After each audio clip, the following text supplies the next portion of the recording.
नमस्कार साथियों, आप सबका पुनः स्वागत है श्रद्धा एस्ट्रो ज्योतिष में। आज हम लोग कवर करने वाले हैं कुंभ लगन की कुंडली में यदि सप्तम स्थान में बुध बैठे हैं तो कैसा फल होगा। हम ये भी कह सकते हैं कुंभ लगन की कुंडली में सिंह राशि का बुध किस प्रकार का फल देता है। इससे पहले हम लोगों ने चैनल में सूर्य, चंद्रमा और मंगल की कंप्लीट वीडियो रिकॉर्डिंग भृगु सरल पद्धति अनुसार अपलोड कर दी है। कोई भी व्यक्ति भृगु सरल पद्धति को आधार बनाकर ज्योतिष को सीखना चाहता है, हमारे चैनल को सब्सक्राइब कर सकता है।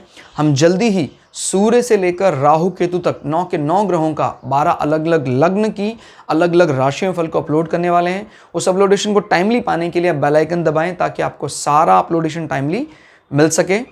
हमारे बारे में और अधिक जानकारी के लिए सिंपली गूगल करें, सनत वाजपेयी लिखें, आपको हमारे बारे में कंप्लीट इन्फॉर्मेशन, हमारा फेसबुक पेज, हमारा ईमेल एड्रेस, मेरी एजुकेशन बैकग्राउंड आदि आदि पता लग जाएगा। यहाँ से अगर गिनते हैं प्रथम भाव लग्न से तो ये पड़ता है सप्तम स्थान, 7वां भाव। फिलहाल यहाँ पर सिंह राशि है और सिंह राशि में बुध बैठे हैं। क्या फल होता है जानते हैं।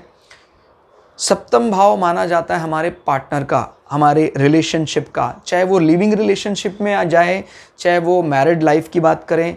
देखिए, लिविंग रिलेशनशिप में जनरली क्या होता है कि हम इसको एक लॉन्ग टाइम नहीं मान सकते हैं। जब कभी भी ऐसी कोई बात होती है, प्राय जैसे किसी के 2 विवाह की बात आती है, तभी भी उसमें उस संबंध को हम लिविंग रिलेशनशिप तक मान सकते हैं।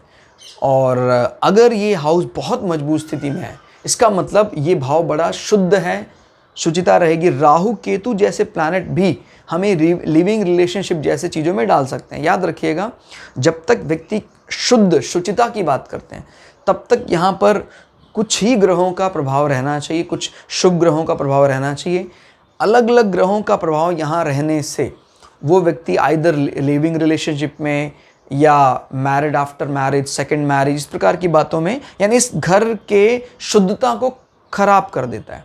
क्लियर हो गया। और यहाँ पर मंगल, शनि, राहु इस प्रकार के इन्वॉल्वमेंट आने से हमारा वो घर जो है वो काफ़ी बुरी स्थिति में चला जाता है। और कठिन राशियों में अगर ऐसे कॉम्बिनेशन बन जाते हैं तो ये हमारे शारीरिक शोषण, बलात्कार तक की भी बात करते हैं। इस प्रकार के क्रूर जब कॉम्बिनेशन मिल जाते हैं तो अब फिलहाल यहाँ पर बुध बैठे हुए हैं, सूर्य की राशि है। सूर्य को वैसे यहाँ ना बिठाकर कहीं और अगर बिठाकर शुभ कर दे तो ज़्यादा अच्छा माना जाएगा। जैसे सूर्य यहाँ की बजाय अपनी उच्च राशि मेष राशि में बैठ के उच्च हो जाते हैं तो वो ना सिर्फ इस भाव के बल को बढ़ा देंगे, वो यहाँ भी अपना प्रभाव जमाएंगे। अगर सूर्य यहाँ बैठकर स्वग्रही होते हैं तो सूर्य क्योंकि क्रूर ग्रह हैं तो वो पत्नी, ठीक है, वो ज़्यादा रॉयल होंगी, ज़्यादा शाही होंगी, लेकिन आपके जो प्रेम संबंध होते हैं वहाँ पर हम केयरिंग, एक शुक्र जैसा नेचर चाहते हैं। प्रेम, हमारे अंतरंग संबंध, वहाँ आपने एक सूर्य को लाकर राज दरबार में बिठा दिया है तो वहाँ पर ना एक प्रेम की अनुभूति वो नहीं कर पाएंगे आप। एक संबंधों में प्रेम कम, और सूर्य क्योंकि डिजीज़, ब्लड डिजीज़ भी कर सकता है, यहाँ पर काफ़ी ज़्यादा डिग्री ज़्यादा होने पर जला सकता है इस भाव को। याद रखिएगा, कुछ बाय डिफ़ॉल्ट जो कारकत्व जो जैसे शुक्र के साथ सूर्य की बिल्कुल नहीं बनती है, दूर दूर तक नहीं बनती है। तो जब ऐसे कारकत्व में सूर्य आके बैठ जाते हैं तो इस भाव को कमज़ोर करने का काम करते हैं। फिलहाल यहाँ पर सूर्य नहीं बैठे हैं, सूर्य का नंबर है या सूर्य की राशि है तो वो इतना बुरा प्रभाव नहीं दिखाती है। बुध उल्टा बैठकर यहाँ पर अपने उस हास्य विनोद को, उनका सुडोल शरीर है, उनका रंग भी हरे घास, जो शुरुआत में दूब लगती है ना, शुरुआती घास, वैसी गोरा गोरा रंग है इनका। तो आपका पार्टनर भी अगर किसी पाप ग्रह के प्रभाव में नहीं आता तो वो भी अच्छा स्वरूप होगा उसका बुध का यहाँ बैठने से। और बुध यहाँ पर किन हाउसेस के इफेक्ट को लेकर बैठे हैं वो जानते हैं। बुध लक्ष्मी त्रिकोण का मालिक होकर विष्णु हाउस में बैठे हैं तो हम एक राजयोग की तरफ बढ़ रहे हैं। अभी सूर्य यहाँ बैठ जाए या सूर्य यहाँ बैठ जाए, यहाँ बैठ जाए तो ज़्यादा अच्छा है, परिवर्तन राजयोग बन जाएगा। और इस कंडीशन में उसके जीवन में सडन इम्पैक्ट आएंगे related to 7th and education. अब मैंने जैसे आपको बताया था, जब कभी भी आपका पंचम भाव का संबंध 7वें भाव के साथ बनता है तो ये लव मैरिज की तरफ इशारा करता है। तो ये कुंडली भी लव मैरिज की तरफ इशारा कर रही है कि कोई ना कोई ऐसा व्यक्ति जो एजुकेशन के समय आपका साथ रहा, पढ़ाई के समय साथ रहा, वो आपका पार्टनर बन सकता है। इस बात की पूरी पुष्टि करनी हो तो सूर्य अगर यहाँ बैठे हैं या इस हाउस में प्रभाव डाल रहे हैं तो पुष्टि हो गई कि भाई वो व्यक्ति बिल्कुल इसके पार्टनर बनने के लायक हैं, बनेंगे ही। और बुद्ध यहाँ बैठकर ये भी बात बताते हैं कि जो भी आपने पढ़ाई करी है उस पढ़ाई को आप अच्छे से यूज़ कर पाएंगे अपनी बिजनेस डील में, क्योंकि ये आपकी पार्टनरशिप को ही बताता है, आपके बिजनेस के रवैयों को बताता है। वहाँ पर आप इसका सही सदुपयोग कर पाएंगे। बुद्ध आपको पता है सूर्य को प्रिय है, जो मिलकर बुधादित्य योग बनाता है। तो फिलहाल सूर्य के हाउस में जब बुद्ध बैठते हैं तो फिर वो इस बात की तरफ इशारा करते हैं कि भाई सूर्य यानी अथॉरिटी, किंग, गवर्नमेंट, उसके साथ एक अच्छा एम्प्लॉय, बुद्ध सबसे नज़दीक बैठा है, नियर टू सन रिप्रेजेंट करता है एक अच्छा एम्प्लॉय। तो वो यहाँ बैठकर ये बात की पुष्टि कर रहे हैं कि आपके द्वारा किया गया सर्टिफिकेशन आपके 7th हाउस में काम आएगा और आपका एजुकेशन बढ़ाने में आपका पार्टनर बड़ी हेल्प करेगा। ऐसे लोग अपने पार्टनर के साथ रहकर, जैसे मैंने बोला ना, ये लव मैरिज की तरफ भी इशारा करता है, पार्टनर के साथ रहकर भी अपनी एजुकेशन को बढ़ाने वाले होते हैं। क्लियर होगा? ये सडन गेन भी दिलाने वाला है आपको। सडन का गेन का कारण आपका पार्टनर बन सकता है।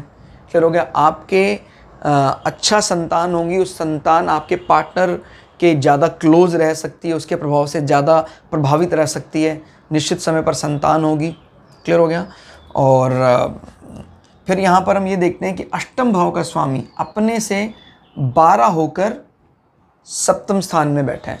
तो जब यहाँ का स्वामी यहाँ बैठता है मित्र के यहाँ पर, तो ये बात बताता है कि इस भाव यानी ससुराल पक्ष से संबंध और ये आपका पार्टनर, तो आपका जो ससुराल पक्ष का संबंध बहुत अच्छा रहेगा, उसमें आपका पार्टनर आपकी बड़ी हेल्प करेगा। तो कहीं ना कहीं ये पुष्टि हो रही है पूरी लव मैरिज की, लव एंड अरेंज की।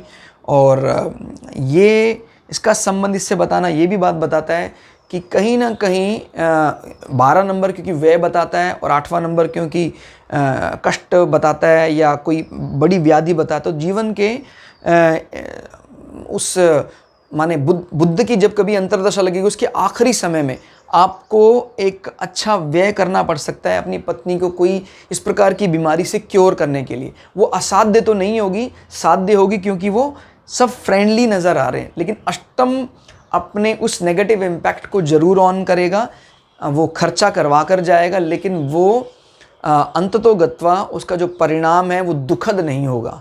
ठीक हो गया? दुखद तब होता है जब क्रूर ग्रह आकर अपनी डिप्लोमेसी वहाँ दिखाने लग जाते हैं। जैसे यहाँ पर राहु भी आ जाए, यहाँ पर फिर सूर्य ग्रहण लगा दे, तो फिर दुखद परिणाम देखने को मिलते हैं। अभी फ़िलहाल हमारी जो दृष्टि है वो एक ग्रह पर स्टिक रहनी चाहिए। हम एक ग्रह से जितना निकाल सकते हैं वो निकालें, और जब एक ग्रह से दृष्टि हम निकाल लेंगे तो फिर हम इनके म्यूचुअल एस्पेक्ट, कंजंक्शन, सब चीज़ों को ऐड कर सकते हैं।